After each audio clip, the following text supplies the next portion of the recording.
মাসুদ হচ্ছে second winner. Yes yes.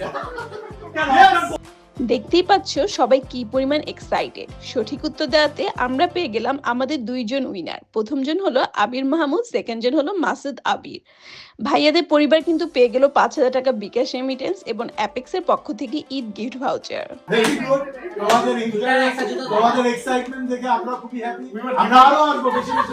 এবার depend by money to be honest. এটা fun ছিল, মানিটা ভালো ছিল। মেয়েদের কি জিতছে কে? কি? মেয়েদের কুইজ হয় না, ট্যাপ ট্যাপ সেন্ড করে তুমি পাঠিয়ে দাও। ভাইয়া তাকে পাঠাতে চাই। আচ্ছা, প্রথমে আবিরকে দিয়ে শুরু করি বা একজনকে শুরু করলে হয়।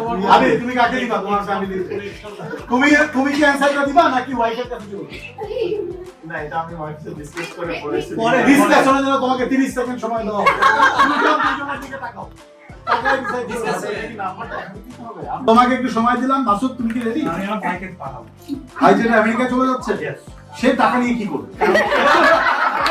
বিকাশ সম্পর্কে জানবে এবং বিকাশ থেকে সে ইউএস থেকে অস্ট্রেলিয়া আমাকে টাকা পাঠাবে। আমরা ট্যাপ ট্যাপ সেন্টের মাধ্যমে ইনস্ট্যান্ট বিকাশ রেমিটেন্স পাঠিয়ে দিলাম ভাইয়াদের ফ্যামিলিকে। The quiz session was a turning point for us. এরপর থেকে আমরা খেলতেই থাকি একটা পর একটা গেম। মেয়েরা একটা টিম হয়ে যায় আর ছেলেরা একটা টিম। এখন রাত বাজে 2:30। আশেপাশে সবাই ঘুম, কিন্তু জাস্ট আমাদের এখানেই হই হুল্লো। খুব মজার একটা সময় কাটালাম আর প্রবাসী পরিবারে খুশি ছড়াতে পেরে খুবই ভালো লাগছে। আজকে এ পর্যন্তই। তোমাদের কেমন লাগলো এই ব্লগটা তা কমেন্টে জানিয়ে দিও।